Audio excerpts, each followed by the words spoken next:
Hello friends, ચોમાસાની season આવી ગઈ છે અને ચોમાસામાં નાની નાની એવી ઘણી પ્રોબ્લેમ્સ આપણને આવતી હોય છે. તો એવી થોડી જ પ્રોબ્લેમના સોલ્યુશન લઈને હું આવી છું. જોઈ લઈએ વિડીયો આપણે.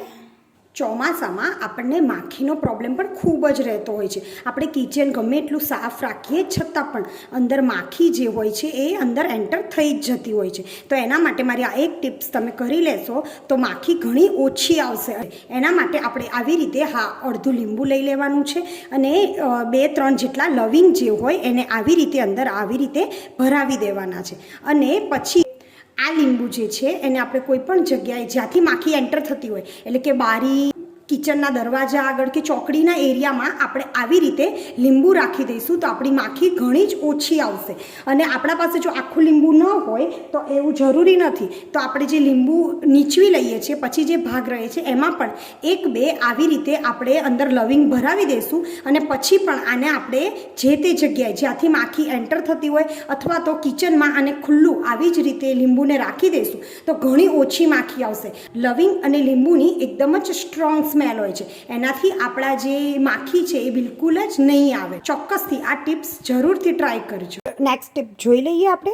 ચોમાસામાં જે ડસ્ટબિન હોય છે એને તો આપણે ક્લીન રાખતા જ હોઈએ છીએ, છતાં પણ ચોમાસામાં થોડું ભેજવાળું વાતાવરણ હોય અને થોડો કચરો ભીનો થાય એટલે તરત જ અંદરથી સ્મેલ આવવા માંડે છે. તો તેના માટે આપણે સૌથી પહેલાં ડસ્ટબિનને એકદમ ધોઈને ચોખ્ખું કરી નાખીશું અને પછી સૌથી પહેલાં નીચે આપણે છાપું રાખી દઈશું, એટલે કે પેપર કે કોઈ પણ વેસ્ટ કાગળ હોય એને પણ આપણે યુઝ કરી શકીએ છીએ.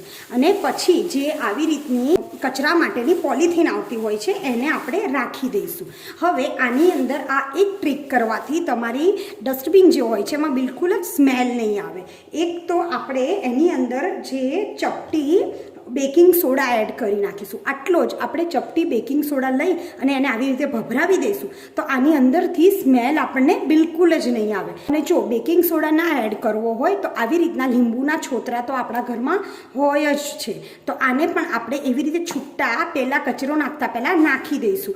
આને થેલીની પાછળ પણ તમે એડ કરી શકો છો, એટલે કચરામાં લીંબુના છોતરા દબાઈ ના જાય. ના જે લીંબુના છોતરા હોય છે એને આવી રીતે આની પાછળ નાખી દેવાથી અને પછી એને થેલી રાખવાથી એની અંદરથી બિલકુલ જ સ્મેલ નહીં આવે.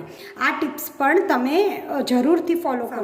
ભેજવાળા વાતાવરણના લીધે જે આયરનના એટલે કે લોખંડના આ ટાઈપના તાંસરા તપેલા હોય છે એમાં આ ટાઈપની પરત જામી જતી હોય છે, એટલે કે કાટ લાગી જતો હોય છે. તો તેના માટે જે પણ વાસણ હોય એને એકદમ ક્લીન કરી દઈશું, ધોઈ અને ક્લીન કરી દઈશું. અને પછી એક ટિશ્યુ પેપર થોડુંક તેલવાળું કરી અને એને આવી રીતે ટિશ્યુ પેપર તેલવાળું કરી અને ચોમાસા આવતા પહેલાં જ આને આવી રીતે બધી જ બાજુ તેલવાળું કરી અને રાખી દઈશું. અહીંયા ટિશ્યુ પેપરમાં આપણે તેલ લઈએ છીએ એટલે આપણું જે વાસણ છે એ બિલકુલ જ વધારે તેલ નહીં લાગે, પણ જે કાટ લાગવાની હોય છે એ પણ આમાં બિલકુલ જ નહીં લાગે. તમને અહીંયા દેખાઈ રહ્યું છે કે ટિશ્યુ પેપર જ બધું તેલ લૂસી લે છે, એટલે અહીં આગળ આપણે એને તેલથી એક કોટિંગ કરી દઈશું.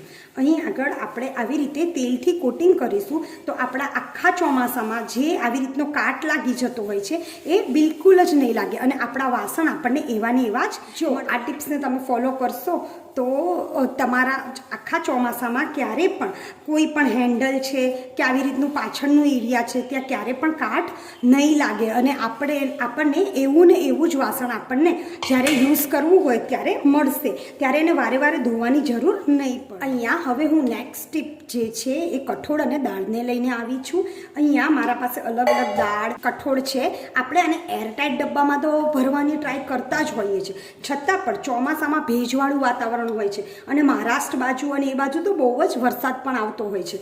કન્ટિન્યુઅસ અઠવાડિયું જ્યારે વરસાદ આવે છે ત્યારે આપણે આ જે સાચવવા ખૂબ જ અઘરા થઈ જતા હોય છે, કારણ કે આમાં તરત જ ભેજ લાગવાની કે ઝીણી ઝીણી જીવાતો પડવાની ને ધનેડા પડવાની આપણને બીક લાગતી હોય છે. તો તેના માટે અહીંયા આપણે તમાલપત્રનો યુઝ કરીશું. અહીંયા આપણે એક તમાલપત્ર આની અંદર રાખી દઈશું તો એ ભેજને પણ કંટ્રોલ કરશે અને સાથે સાથે આપણે આની અંદર કીડા પણ બિલકુલ જ નહીં પડવા દે.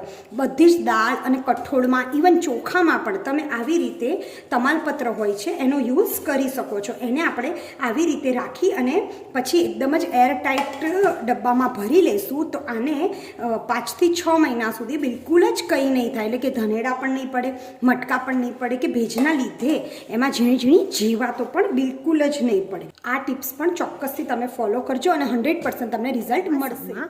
આવી રીતના જેન્ટ્સના કે નાના છોકરાના શૂઝ જે હોય છે એ જો વરસાદ પડે તો એકદમ ભીના થઈ જતા હોય છે અને ફરી પાછા રાતે આવી અને ફરી પાછા બીજા દિવસે સવારે તો આને પહેરવાના હોય છે, એટલે એટલા જલ્દી સુકાતા નથી. તો તેના માટે આપણે એક ટિપ્સ જોઈ લઈએ.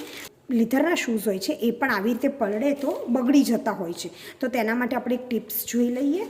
તો કાગળ જે હોય છે, ન્યૂઝપેપર આપણા ઘરમાં આવતા જ હોય છે, એને આપણે આવી રીતે આખા બૂટમાં અંદર સુધી કવર કરી અને પૂરા બધા જ બૂટમાં આવી રીતે આને કવર કરી અને પંખા નીચે એને આપણે રાખી દઈશું. જે રૂમમાં પંખો કન્ટિન્યુઅસ ચાલુ હોય એ રૂમમાં આ શૂઝને આપણે રાખી દઈશું. તો આપણા શૂઝ જે છે એ 2 જ કલાકમાં તમે જોશો તો એકદમ કોરા થઈ ગયા હશે અને બધું જ જે અંદરનું પાણી જે છે એ આ ન્યૂઝપેપર એબ્ઝોર્બ કરી લેશે. આવી રીતે આપણે નાના છોકરા સ્કૂલે જતા હોય છે તો એના જે શૂઝ હોય એમાં પણ આવી રીતે આપણે પેપર નાખીને રાખી શકાય છે. એનાથી આપણા શૂઝ પણ ખરાબ નથી થતા અને એકદમ જે ભીના શૂઝ થઈ ગયા હોય છે એ પણ આપણા એકદમ જ તરત જ 2 થી 3 કલાકમાં પંખા નીચે રાખીશું તો એકદમ જ ડ્રાય થઈ જશે.